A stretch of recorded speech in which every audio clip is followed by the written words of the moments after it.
Abra sua Bíblia comigo em Êxodo, capítulo 3.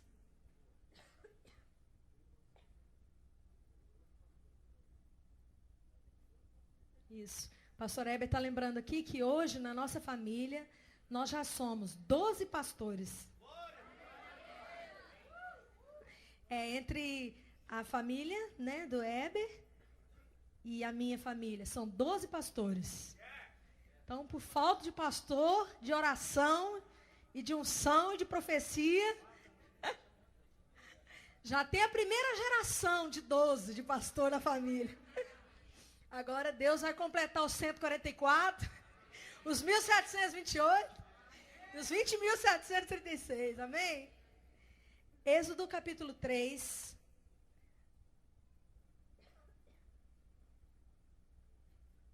Deixa aberto aí a sua Bíblia.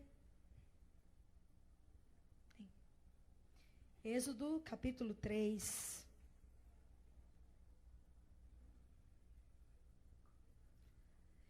Irmãos, nós estamos vivendo dias históricos para a igreja. Antes de nós lermos Êxodo 3, nós vamos ver o que Deus fez na vida de Moisés. Porque o que Deus fez na vida de Moisés é o que Ele está fazendo na sua vida. Amém? O que Ele fez com Moisés vai fazer com você. Porque o Senhor não muda. Ele é o mesmo. Amém? Mas antes de nós lermos aqui Êxodo 3, eu queria falar um pouco com vocês sobre a igreja. Quantos aqui já tiveram a oportunidade de estudar a história da igreja? Levante a mão. Estudar mesmo, no seminário, no Instituto Bíblico, sobre a história da igreja.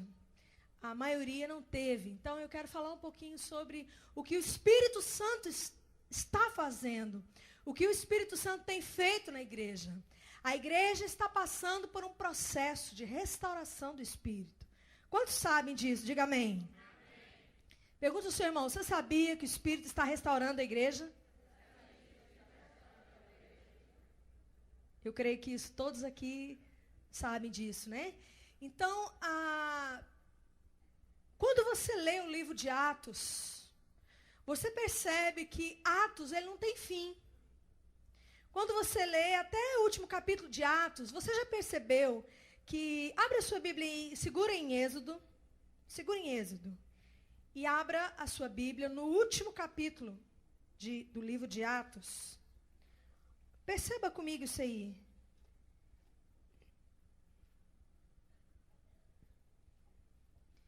Atos começa contando sobre a vinda do Espírito. O Espírito encheu os 12, encheu os discípulos, e eles foram tomando as nações para o Senhor. Então Atos vai contando como a igreja foi conquistando as nações da terra para o Senhor Jesus.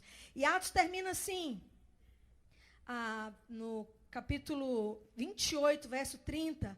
Paulo ficou 2 anos inteiros na sua casa alugada e recebia a todos que o visitavam, pregando o reino de Deus e ensinando com toda a liberdade as coisas pertencentes ao Senhor Jesus Cristo, sem impedimento algum.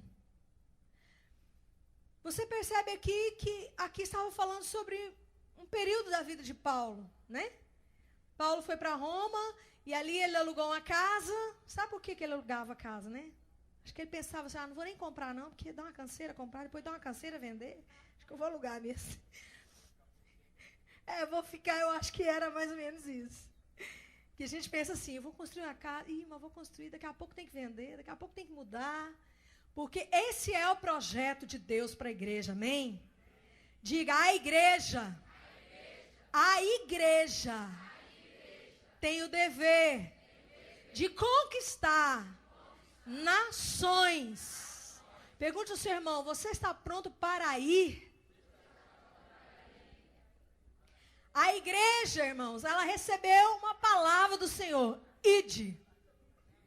A única coisa que você tem certeza, se você realmente é a igreja, aquela igreja que quer responder ao chamado de Deus, aquela igreja que quer cumprir o propósito de Deus, aquela igreja que quer conquistar as nações da terra para o Senhor Jesus Cristo, porque esse é o propósito do coração do Pai. Amém? Se você é essa igreja, sabe de uma coisa, você só tem uma palavra de Deus. Ide.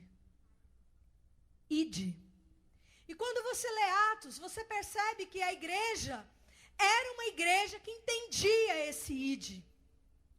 Jesus passou alguns anos com 12 homens. E ele ensinou esses 12 homens irem de cidade em cidade, de aldeia em aldeia, pregando o evangelho do reino.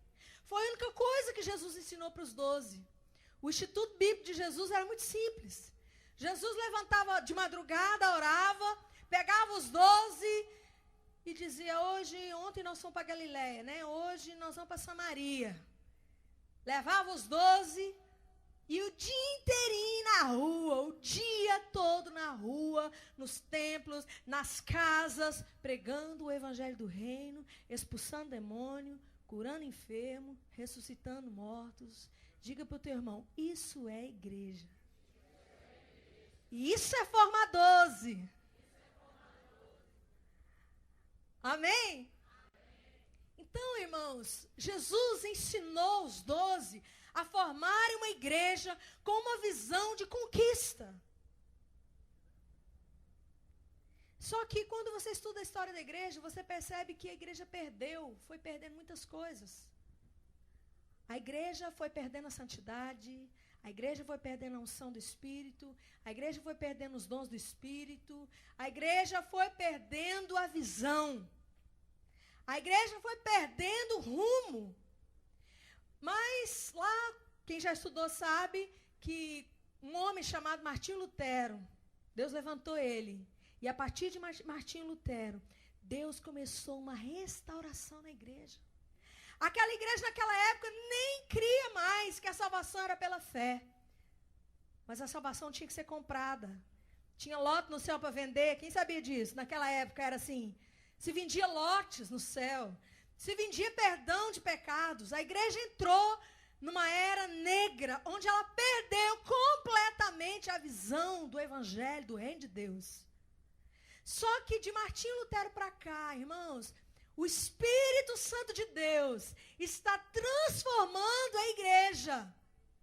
E o Espírito Santo de Deus está levando a igreja naquela simplicidade do evangelho, naquela simplicidade do reino de Deus, onde o reino de Deus é anunciar o evangelho, curar os enfermos, expulsar os demônios, conquistar multidões, conquistar nações para o Senhor.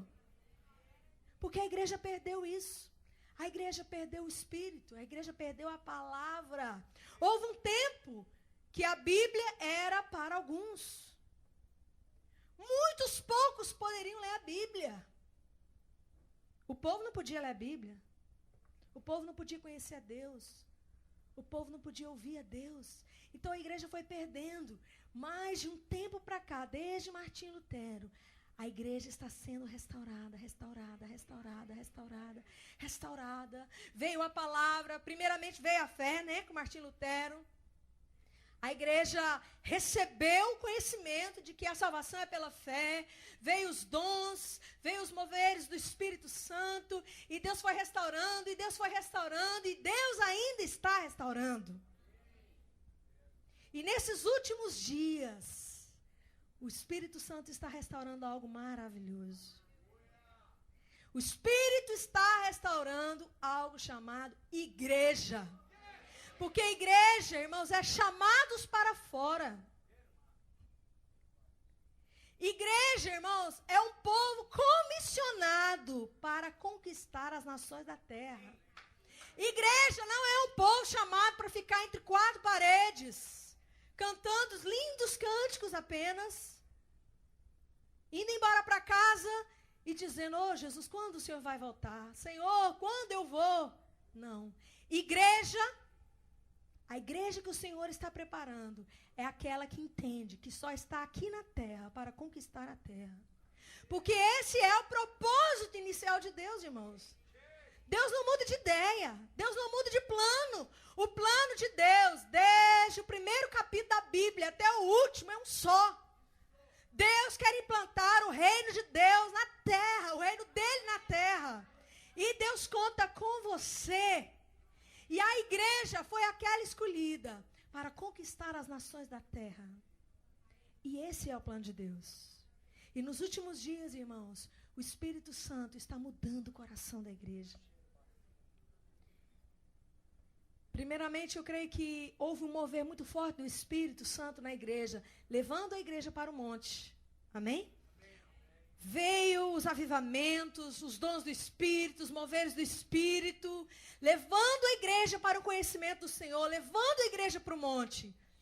Mas nesses últimos dias, o Senhor está dizendo à igreja, também é preciso descer para o vale, porque lá estão as multidões. Lá estão as multidões. Então Deus está restaurando uma palavra na igreja hoje. Multidões. Multiplicação. Geração. Descendência. Conquista. Genealogia. São palavras, irmãos, que alguns anos atrás nós não ouvíamos. Não ouvíamos. Alguns anos atrás, o testemunho que ouvimos de pastores era, olha, glória a Deus, esse ano converteram 10 pessoas na minha igreja. Oh, glórias! E era um avivamento mesmo. Batismo uma vez por ano. A igreja não entendia ainda o propósito. Mas, irmãos, nesses últimos dias, a velocidade do Espírito com a igreja está uma coisa tremenda. Hoje, se você vai no Brasil de norte a sul, de leste a oeste, quem tem viajado, né, pastora Ludmila, pastor Zé Antônio, viajam muito, tem visto. Irmãos, é incrível como o Espírito Santo de Deus está formando uma linguagem, toda a igreja. Ide, fazei discípulos. Discípulos!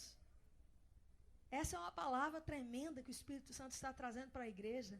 Discípulos, multidões, multiplicação, geração, descendência, conquista, nações. Diga para o teu irmão, a linguagem de Deus não é só Brasil, é nações. Deus nos entregou as nações da terra, irmãos. As nações da terra, irmãos. Mas para nós compreendermos todo esse propósito, entendermos todo esse propósito, para nós comprarmos a briga por causa do projeto do coração de Deus, irmãos, tem um plano no coração de Deus. Tem um propósito no coração de Deus. Irmãos, tem um sonho no coração de Deus. Deus tem um projeto. E Deus está à procura de pessoas dispostas a dar suas vidas por esse projeto. Muitas pessoas procuram Deus. Sim ou não? A Bíblia diz que as multidões procuravam Jesus. Mas o Espírito Santo tem me mostrado que Deus também procura. As multidões querem Ele, porque querem os milagres, porque querem as bênçãos, porque querem as curas, porque querem as soluções para suas vidas, né? Mas Deus também procura adoradores. Deus também procura discípulos. Deus está procurando um povo. Eu não sei se você já reparou, em Mateus, Marcos, Lucas e João, há uma ênfase muito.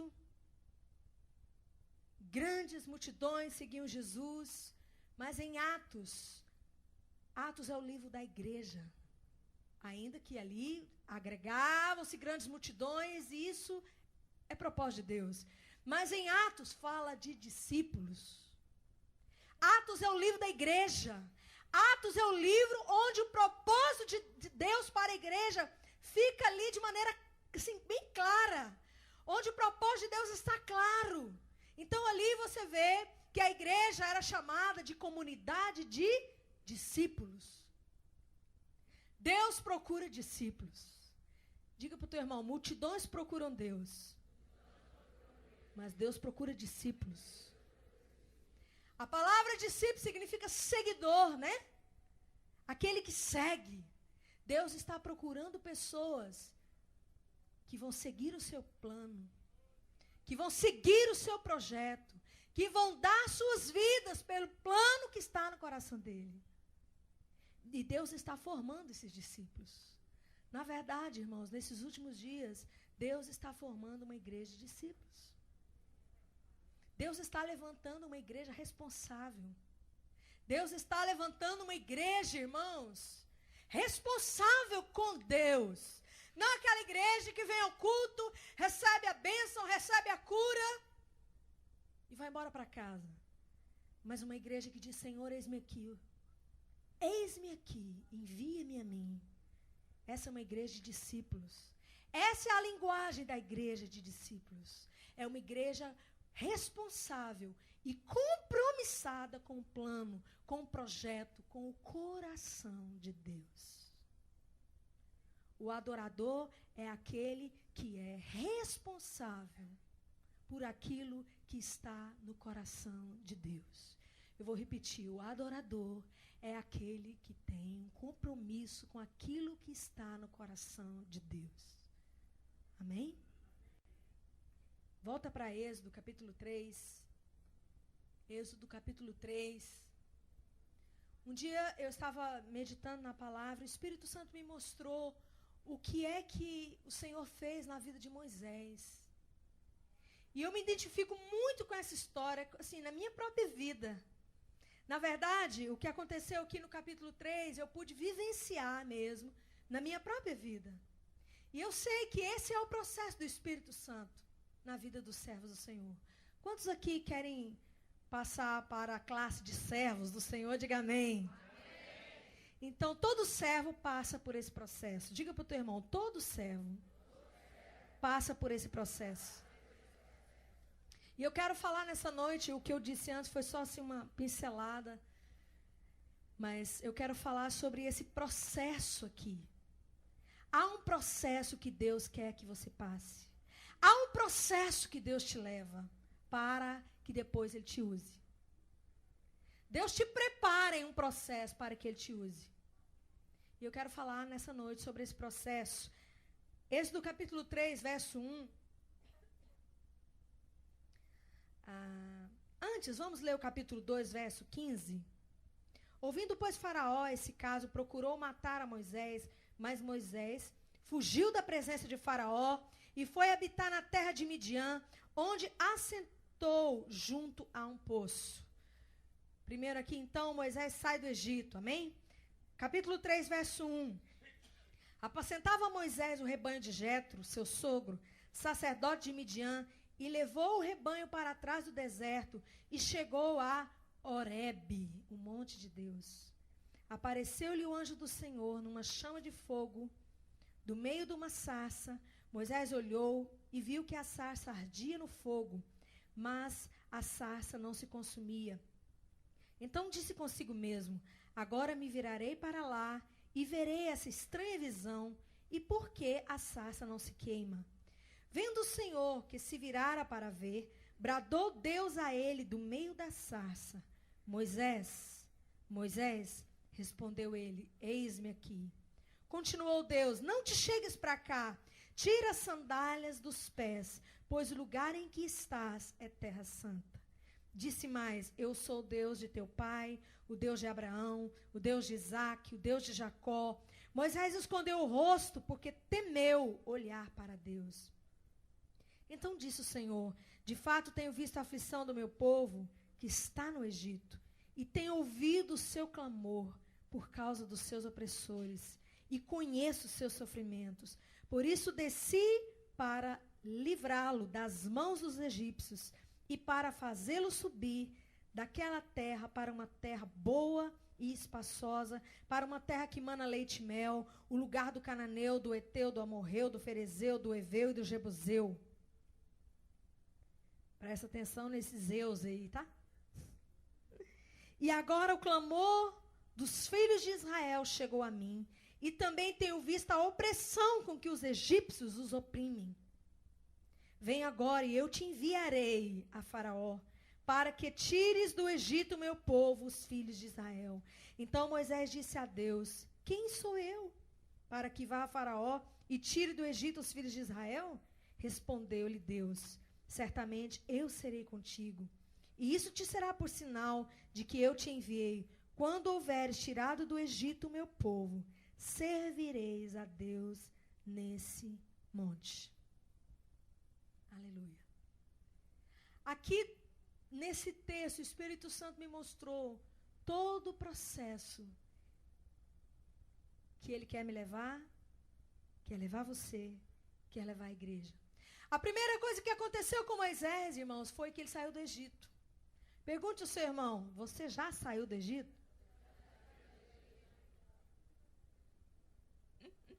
Porque uma pessoa que não saiu do Egito jamais será usada por Deus. Deus jamais poderá usar uma pessoa para cumprir o projeto e o sonho do coração dele, uma pessoa que não saiu do Egito. A primeira coisa que Deus fez para usar Moisés, para fazer de Moisés um servo fiel em toda a sua casa, foi tirar ele do Egito. Mas você já saiu, amém? Quantos aqui já saíram do Egito? Diga glória a Deus.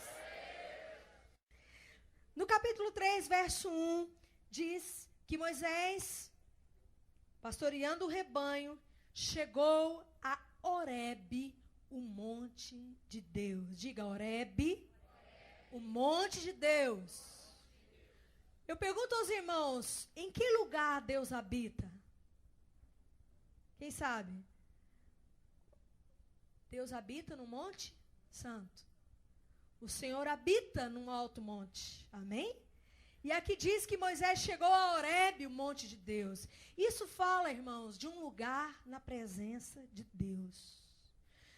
Antes Moisés estava no Egito. Moisés nunca tinha ouvido falar de presença de Deus, de Horebe, de monte de Deus. Mas agora Moisés já tinha saído do Egito. E o Senhor levou ele para um lugar chamado Horebe, o monte de Deus. Isso fala do estabelecimento de um relacionamento. A primeira coisa que Deus faz quando te tira do Egito, Deus leva você para o monte. Monte é o lugar de um relacionamento com Ele. Ali você vai começar a andar com Deus. Monte é o lugar onde você fala com Deus, ouve Deus, encontra com Deus. É onde você tem um contato com Deus. Todo aquele que é nascido de novo tem o Espírito Santo, amém? Quem tem o Espírito Santo está ligado com Deus, amém? O Espírito nos liga a Deus, amém? Então, se você saiu do Egito, nasceu de novo, você começou um processo de relacionamento com Deus. Todo crente tem relacionamento com Deus, amém? Todo crente tem o Espírito Santo. E isso é a base para que Deus comece a preparar você para te usar. A base para que você se torne um servo fiel do Senhor é um relacionamento com Deus. Sem um relacionamento com Deus, esse processo de Deus, ele não pode continuar na sua vida. Vocês já viram assim, vocês já devem ter visto que pessoas nascem de novo, saem do Egito, nascem de novo, começam um relacionamento com Deus e de repente perde. Quando perde, o que acaba? O que acontece? Cessa. Literalmente, algo de Deus cessa ali. Morre, acaba. É preciso um relacionamento com Deus. É preciso um relacionamento com o Espírito Santo. É preciso estar num lugar de relacionamento com o Espírito. Quando eu falo de lugar, não estou falando de um lugar físico. Moisés aqui era um lugar físico. Eu estou falando de um lugar espiritual. Quem está entendendo? Sabe aquela ligação com o Espírito? O Espírito fala e você ouve. Você fala e o Senhor ouve. Há uma ligação. É disso que eu estou falando. Deus estabeleceu ali com Moisés uma ligação. Para que através dessa ligação, o processo de Deus na vida de Moisés continuasse. Quantos estão nesse relacionamento com Deus aí? Diga amém. Pergunte ao seu irmão, você já chegou a Horebe? No capítulo 2, no versículo 2, aliás, do capítulo 3, diz assim, apareceu-lhe o anjo do Senhor numa chama de fogo, do meio de uma sarça. Moisés olhou e viu que a sarça ardia no fogo, mas a sarça não se consumia. Aqui, irmãos, acontece algo que acontece muito com a igreja. Sarças do Espírito, elas se acendem. Nós temos visto na história da igreja muitas sarças. Nós temos visto que nesses anos o Espírito Santo tem acendido na igreja, principalmente na igreja brasileira. Eu digo mais na igreja brasileira porque é a igreja que eu mais conheço, que eu tenho mais visto. Mas o Espírito Santo tem acendido no meio da igreja sarças. O que são sarças? É um fogo. É um fogo para atrair. Muitas vezes o Espírito Santo tem trazido sobre a igreja moveres, e vem um mover, e vem outro mover, e vem outro mover. Mas eu quero dizer para vocês que muitas vezes esse mover ele não é um fim em si mesmo, como a igreja muitas vezes tem feito. E muitas vezes, até na sua própria vida, você está na sua casa e de repente o Espírito acende uma chama, o Espírito acende uma sarça para te atrair para mais perto, para que você chegue mais perto de Deus. Sim ou não? Eu sei que muitos de vocês, a maioria de vocês já passaram por essa experiência. De que de repente, pastor, mas tem um fogo, até literal, tem um fogo.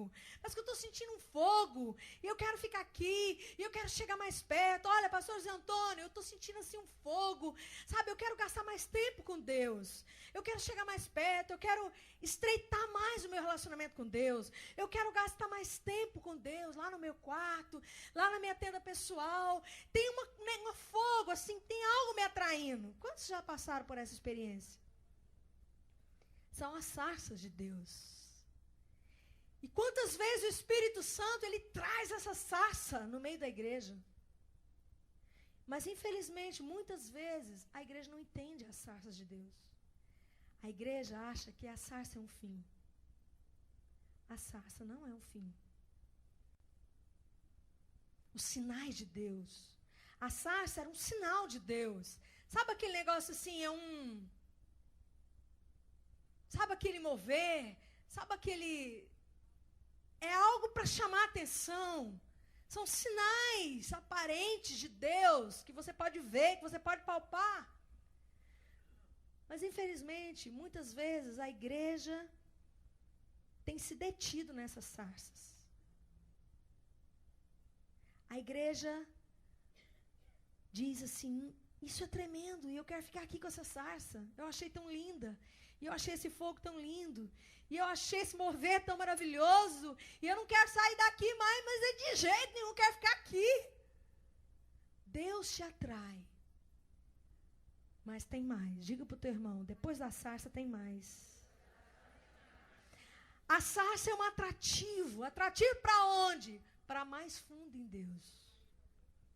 A sarça, ela te chama para mais perto de Deus. O motivo da sarça é te atrair para mais profundo em Deus. E foi exatamente o que aconteceu. Veja comigo no verso 3, então disse consigo mesmo, agora me virarei para lá e verei essa estranha visão, porque a sarça não se queima. Aquela sarça atraiu Moisés, ela chamou a atenção de Moisés. Quantas vezes o Espírito Santo usa tantas coisas para te chamar a atenção? Quantas sarças?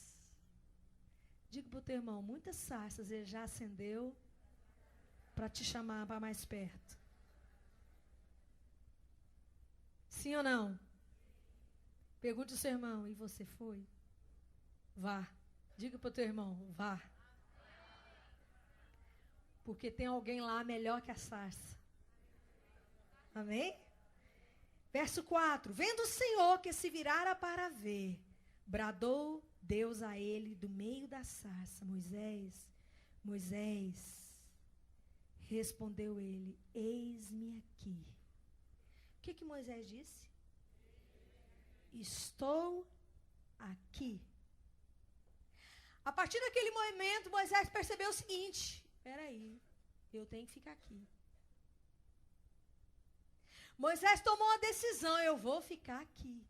Porque muitas vezes, a sarça se acende, vem o mover, você entra para o seu quarto, você chora, você rola, você ri, e aquele momento delicioso, gostoso, aquilo, a glória de Deus ali te atrai, mas você diz, eu não posso agora. Aí daqui a pouco, agora eu não tenho tempo. Ah, mas agora eu não posso orar. Não, mas agora, Senhor, é o seguinte, olha, eu tenho que trabalhar. Senhor, mas agora, olha, não dá para ficar aqui. Mas Moisés não. Moisés disse, eis-me aqui. Senhor, eu estou aqui, pronto para ir até o fim desse relacionamento. Muitas vezes nós começamos um relacionamento com Deus, irmãos. Quando eu falo de relacionamento íntimo com Deus, é mais fundo. Para você entender, aqui há muitas pessoas, mas você tem o mesmo nível de relacionamento com todos que estão aqui? Não. Deus também é assim. Todos são filhos, todos são amados dele, mas nem todos têm o mesmo nível de relacionamento com ele. Nem todos têm o mesmo nível de intimidade com ele. Mas ele acende sarças para chamar você para mais fundo. Deus sempre está acendendo sarças para dizer, Luciana, vem, vem, tem mais, vem. Mas você tem que estar decidido a isso. Você tem que decidir, Senhor, eu não vou sair daqui. Né? Aquele cântico, desse lugar eu não vou sair, vou ficar aqui, eu quero ver até onde vai. Isso, irmãos, exige perseverança. Aquilo realmente tem que te atrair. Aquilo tem que brilhar mais nos seus olhos do que as outras coisas. Sabe o que acontece, irmãos? As outras coisas, muitas vezes, elas nos atraem mais do que a presença de Deus. Os discípulos nos atraem mais. O trabalho nos atrai mais. O serviço, até mesmo o próprio ministério, nos atrai mais. Mais do que a presença de Deus. E muitas vezes nós negociamos, Senhor, olha, me perdoa, Senhor, mas eu tenho que descer, não dá para me ficar aqui. Não dá para mim. Você está entendendo? Então, quando você faz isso, um processo de Deus se interrompe na sua vida cristã. Porque Deus está à procura de Moisés. É assim que diz, será? Dos Moisés que vão conquistar nações. Deus preparou Moisés para conquistar uma nação. Não é qualquer um que conquista a nação, irmãos. Leia na sua Bíblia aí os conquistadores de nações para você ver o processo de Deus na vida deles.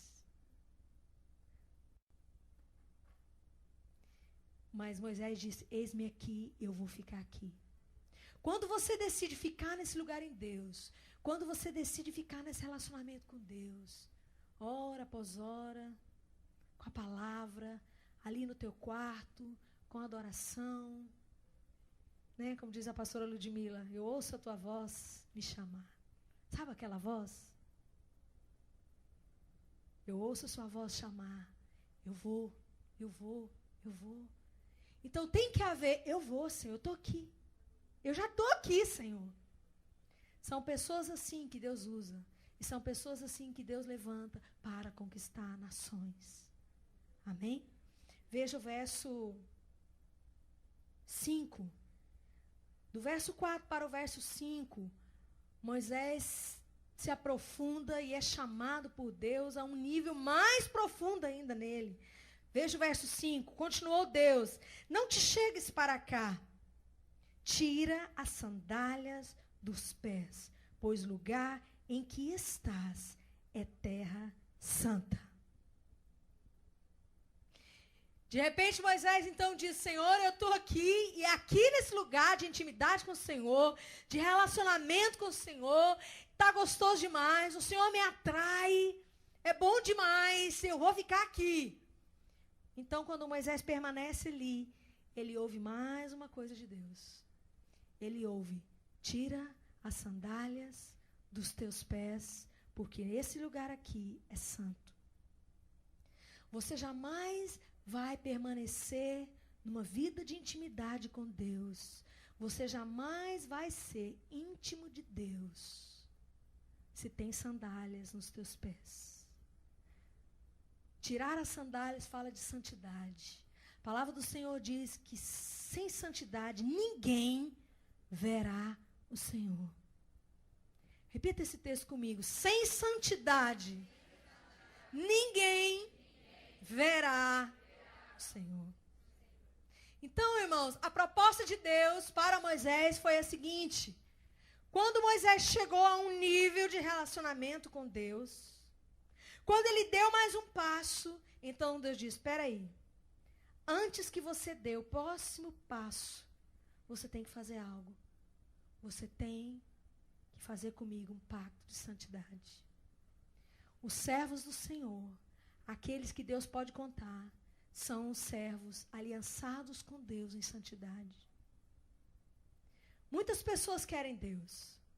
Muitas pessoas querem ver anjos. Muitas pessoas querem estar louvando com os querubins, com os serafins. Muitas pessoas querem mergulhar na glória de Deus. Mas quando ouvem assim: tira essa sandália aí da tua vida. Tira esse pó da tua vida. Lava os teus pés. Não, peraí, Senhor. Eu acho que eu vou descer, eu acho mais fácil. E muitos descem. Muitos negociam o monte de Deus. Muitos negociam esse relacionamento. Quantos concordam comigo que estar na glória de Deus é uma delícia? Levanta a mão. É uma delícia. A glória de Deus te envolvendo. A presença de Deus ali é algo fantástico, é algo maravilhoso. É uma viagem maravilhosa, sim ou não? Mas quando você está vivendo isso, o Espírito Santo, muitos aqui já passaram por isso, né? E tem passado, e vão passar. É o processo do Espírito na nossa vida, amém? Aí o Espírito Santo chega e diz: Luciana, sabe isso na sua vida, querida?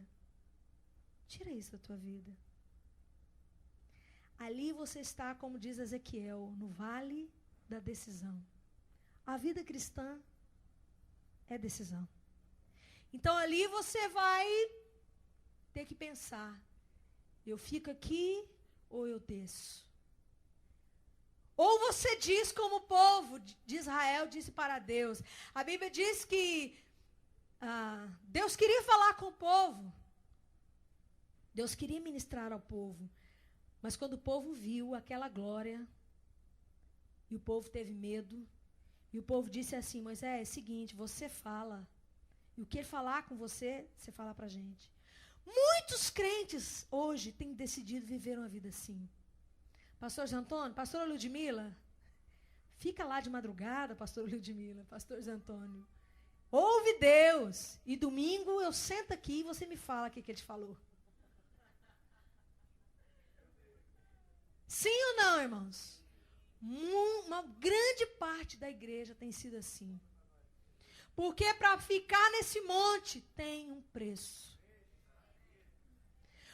Porque para ver Deus face a face, para ouvir face a face o Senhor, para mergulhar nas profundezas de Deus e conhecer os mistérios, tem um preço.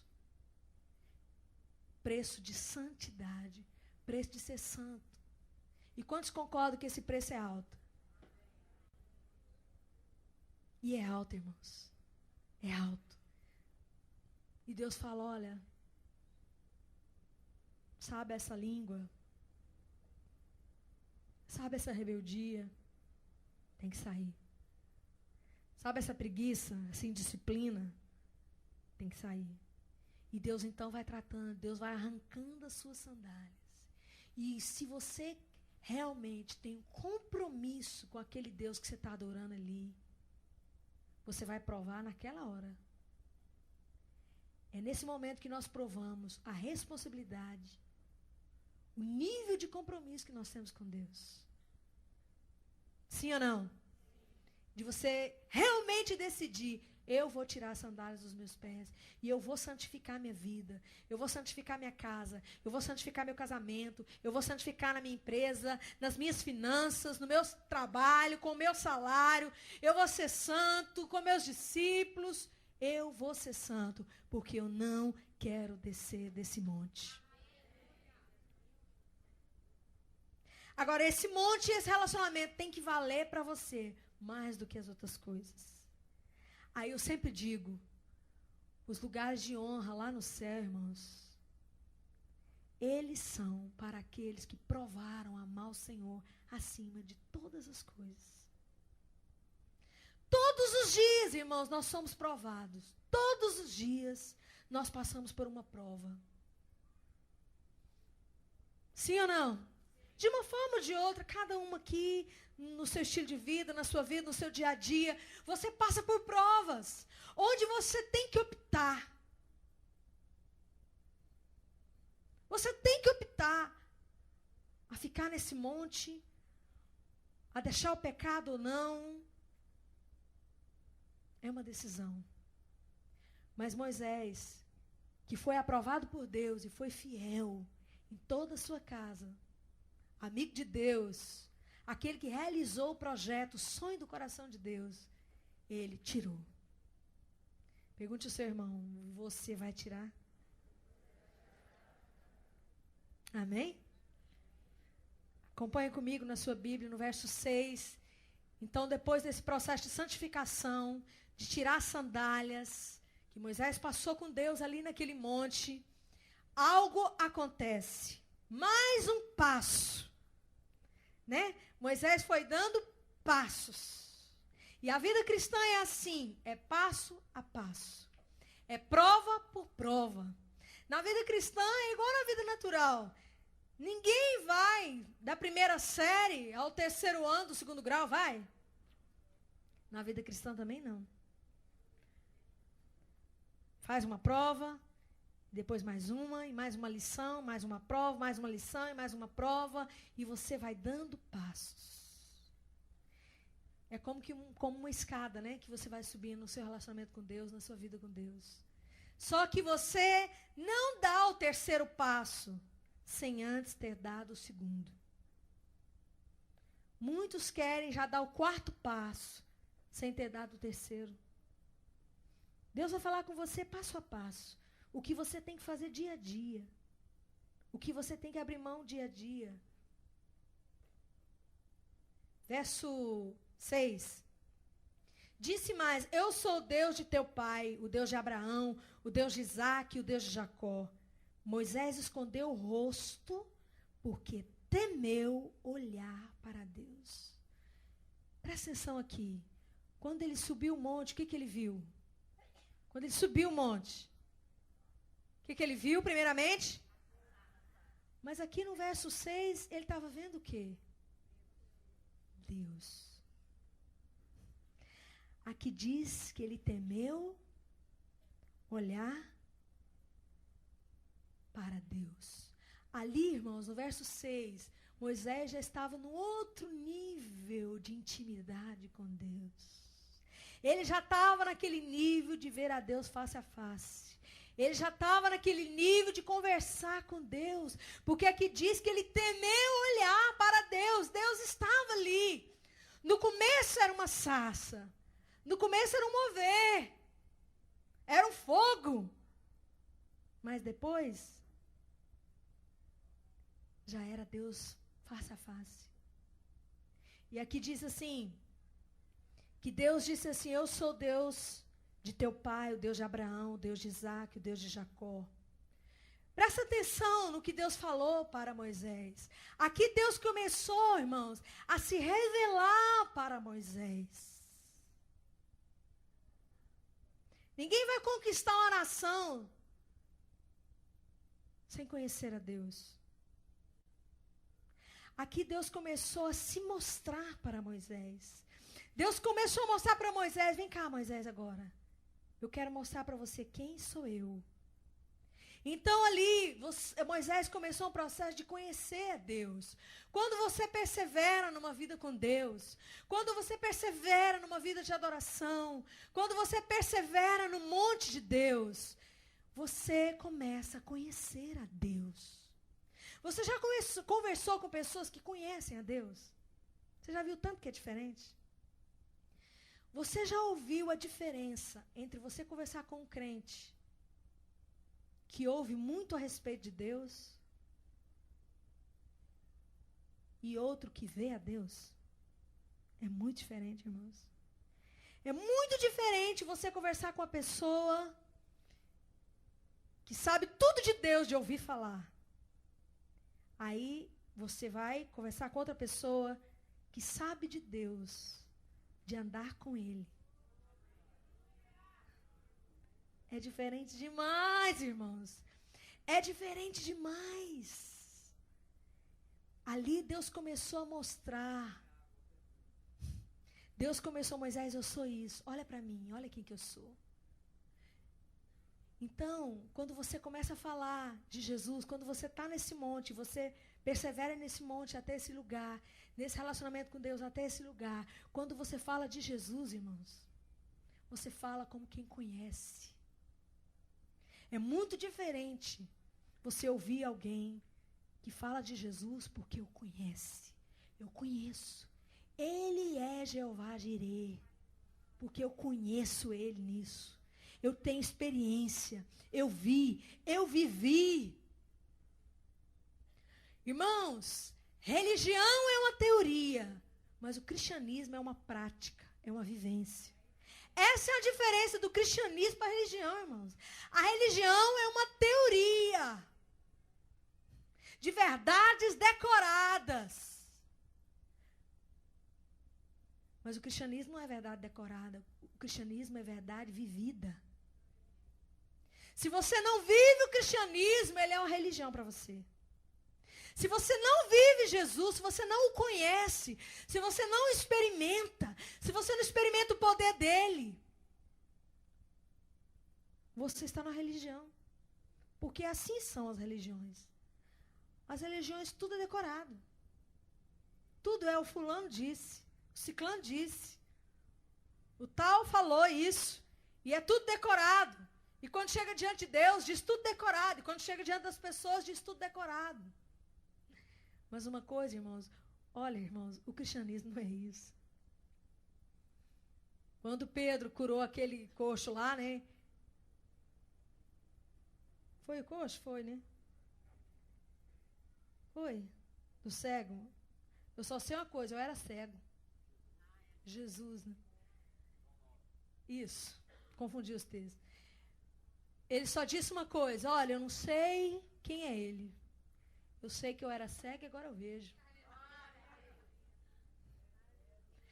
Alguém pode chegar para você, alguém que conhece a Jesus mesmo. Irmãos, ele não tem como ser contestado na sua fé. A Bíblia diz que nós temos que estar preparados para responder a causa da nossa fé. Para responder o que é a nossa fé. Ah, Jesus, não sei o que, igreja. É pastor que rouba a igreja. Falou, eu sei uma coisa. Eu encontrei com Jesus lá. Ele mudou minha vida. Eu estava separado. Agora eu vivo em paz com a minha esposa. Eu era canceroso, agora eu não sou mais. Eu não sei do que você está falando, mas eu sei que a minha vida mudou. Isso é o cristianismo, irmãos. Isso é cristianismo. É experimentar. Jesus é vivo. E ser cristão é viver uma vida cheia de poder. É viver experimentando Jesus. Amém? Quem vai contestar a mudança da tua vida? Quem vai contestar o sobrenatural de Deus na tua vida? Quem vai contestar quando você disse, olha, Jesus faz milagres? Porque Ele fez na minha vida. Eu era cego, agora eu vejo. Quem vai contestar isso? Eu só sei de uma coisa, vocês estão discutindo aí quem é, se veio do céu, se veio da terra, se é profeta, se não é profeta, eu não sei. Eu não sei de nada, eu sei que eu era cega, agora eu vejo.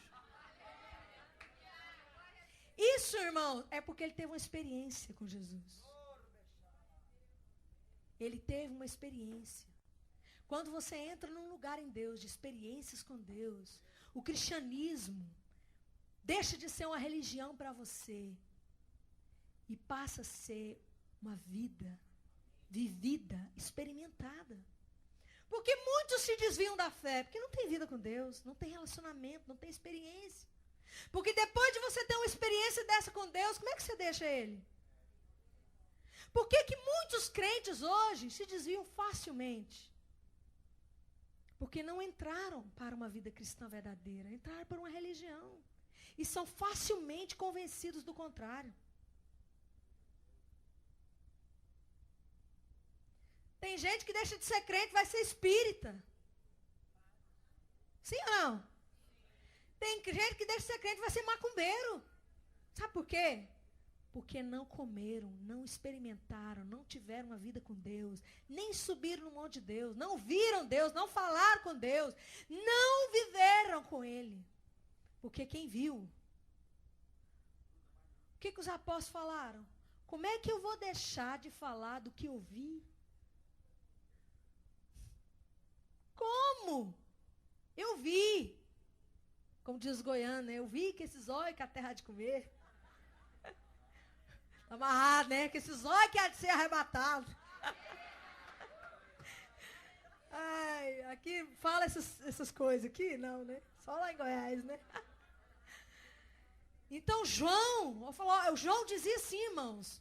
O evangelho de João era assim, olha, eu vi. As minhas mãos tocaram, palparam. Eu vi o morto levantar. Eu vi o cego ver. Eu vi o coxo andar.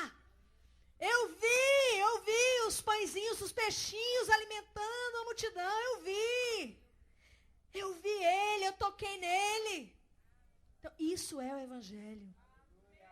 O evangelho que não é isso, irmãos, está errado. Está errado. Um dia eu entrei numa crise com Deus uma vez, essas crises de crente, né? Todo crente tem essas crises, né? E eu falei assim, Senhor, eu estou cansada, isso tem alguns anos já, eu estou cansada dessa vida cristã, que nada acontece, está errado isso na minha vida. Não vejo milagre, não vejo nada acontece, eu só escuto falar que o fulano ressuscitou, e o outro voou, e o outro não sei o quê, e eu não acontece nada. Eu falei, será que eu sou crente mesmo? É porque eu era fiote. Era bem fiote mesmo. Aí, irmãos, eu me lembro direitinho, eu estava no carro. Eu falei assim, Deus, aquele dia eu até questionei, não faz isso não, viu, irmão? Mas de vez em quando a gente cai da fé, né? Tem muito tempo. Eu falei, Senhor, se o Senhor está comigo mesmo. Na dúvida, na verdade, não estava em dúvida que Deus estava comigo, estava em dúvida que se eu estava com Ele. Eu não estava em dúvida que Deus estava comigo, você está entendendo? Eu estava em dúvida, será que eu estou em Deus mesmo? Porque, mas a vida cristã pode ser assim. Se eu estou na fé, Paulo diz isso, analisar se eu estou realmente na fé. Porque a fé é de milagres, é de uma vida sobrenatural, é de uma vida de conquista, é uma vida de vitória, é vida de... Porque era assim que Jesus vivia. Quem vive com Ele tem que viver assim. Amém? Aí eu comecei a orar, falei, Senhor, eu quero ver milagre, eu quero ver o sobrenatural. E nas coisas simples, o Espírito Santo nos mostra. E eu lembro que eu estava na cozinha de casa, eu morava em São Luís de Montes Belos, e graças a Deus eu estou aqui agora. É que eu ia falar que eu estava na cozinha, ele falou, lugar de mulher. É aqui no púlpito, pregando a palavra de Deus.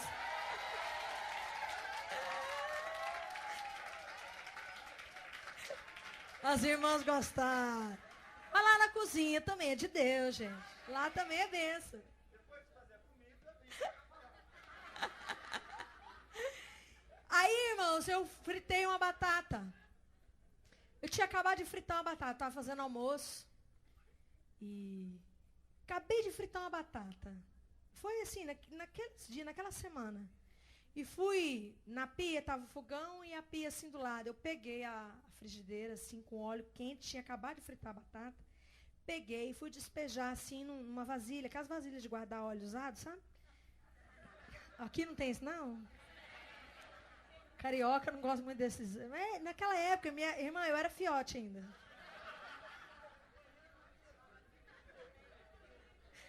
Irmã, eu era fiote, calma. E fui despejar o óleo. Quando eu fui despejar o óleo, ele, não sei o que eu arrumei, ele virou completamente nessa mão aqui minha. Ele despejou nessa mão minha. Irmãos, imediatamente eu abri a torneira assim, pus minha mão debaixo assim e fiquei esperando a bolha, né? E fiquei esperando o couro arrancar inteirinho assim, né? Imagina, o óleo acabou de fritar batata, tava torrando, né? Eu fiquei olhando, aí tá, passou um tempo, aí o Weber foi entrando, e eu olhando pra minha mão assim, falei, ué, o que está acontecendo aqui? Irmãos, nem vermelha minha mão não ficou. Nem vermelha minha mão não ficou. Naquele dia, eu comecei a dar os meus primeiros passos de fé para ver o sobrenatural de Deus. Porque houve no meu coração também uma atitude assim, Senhor, eu quero uma vida cristã sobrenatural, porque é assim a vida cristã. E de lá para cá, irmãos, hoje, ninguém me convence que Jesus não é real. Outro dia eu estava em Belo Horizonte, aí fui pegar um táxi. E fui indo com esse táxi, né? Aí ele, você, começou a perguntar quem era eu. Eu falei que eu sou pastor em Goiás. Aí ele aproveitou, né? E começou, porque dízimo, não sei o quê, pastor, já fui em igreja e tal, aquela tal igreja lá que pede dinheiro e tal. E começou a mandar lenha, né?